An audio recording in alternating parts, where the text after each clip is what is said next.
Olá, sejam muito bem-vindos. Hoje a gente vai mergulhar numa ferramenta que está mudando o jogo para quem desenvolve software, tirando a inteligência artificial lá do navegador e trazendo ela para o coração do desenvolvimento, onde a mágica acontece: o terminal. Pensa só, e se o assistente de IA morasse exatamente onde o código é escrito? Sem precisar ficar trocando de janela, sem quebrar o raciocínio, sem interromper o fluxo. Pois é exatamente essa dor que o Gemini CLI veio para resolver. E olha, pelo visto, a ideia pegou. E pegou forte. São mais de 80.500 estrelas no GitHub.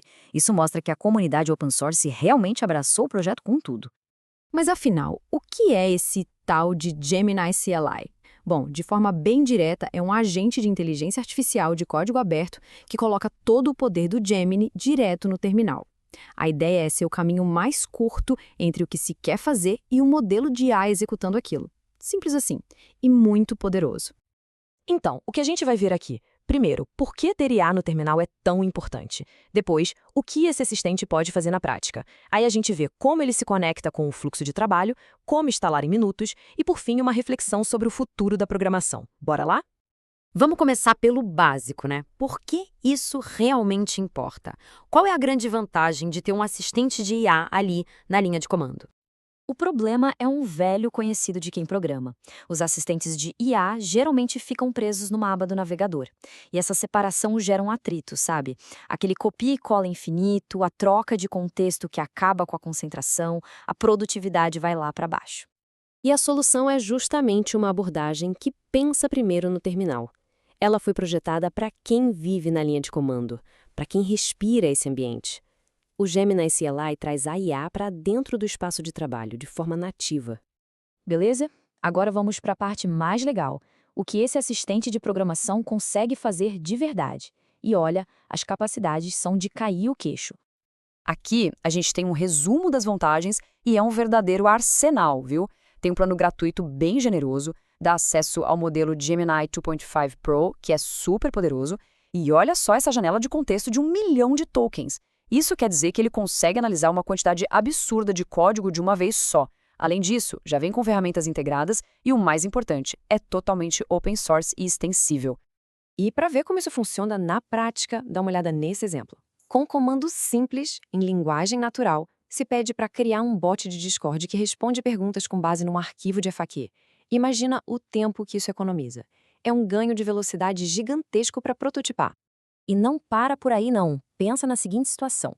Alguém entra num projeto complexo e, em vez de se perder no código, simplesmente pede um resumo de tudo que mudou no dia anterior. A ferramenta consegue entender o código a fundo para fazer isso. É uma mão na roda para alinhar a equipe rapidinho.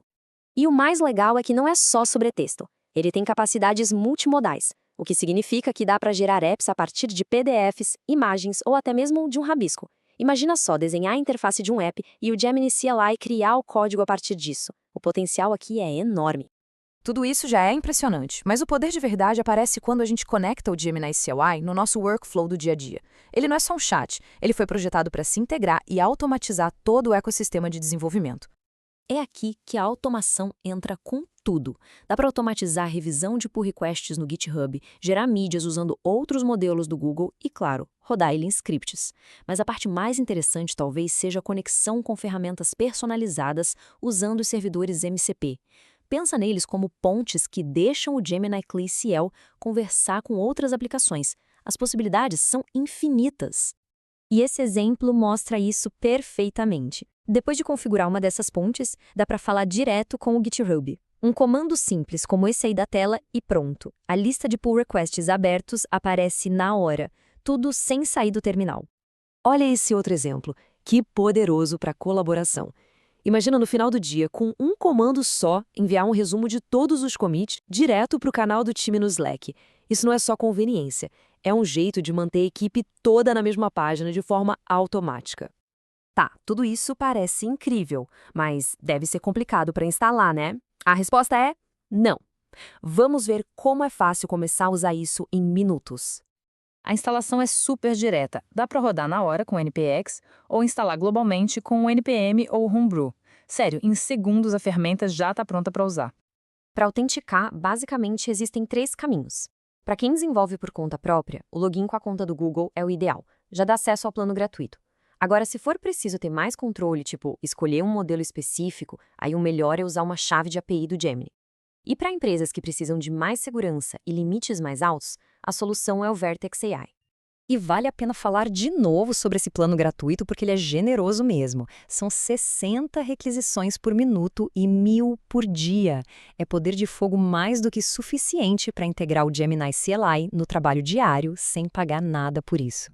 Bom, a gente já viu o que é, o que faz e como começar. Agora vamos dar um passo para trás e pensar no quadro geral. O que uma ferramenta como essa significa de verdade para o futuro do desenvolvimento de software? E a grande sacada é essa: o Gemini CLI não é só uma ferramenta, é uma visão de um futuro onde desenvolver software é algo mais integrado, mais conversacional. Um futuro onde o foco está na intenção, no que se quer criar, e não em ficar decorando sintaxe. E o mais bacana é que essa visão está sendo construída de um jeito aberto. Como é um projeto open source, a comunidade é a alma do negócio. Todo mundo pode participar, reportando bugs, sugerindo melhorias, ajudando na documentação, enviando código ou, o que ainda é mais legal, compartilhando as próprias extensões. E tudo isso nos leva a uma pergunta final, para a gente pensar um pouco. Ao trazer tanto poder, tanta fluidez, para esse ambiente tão fundamental para quem desenvolve, será que a linha de comando não é, no fim das contas, a interface definitiva para a inteligência artificial? Fica aí a reflexão.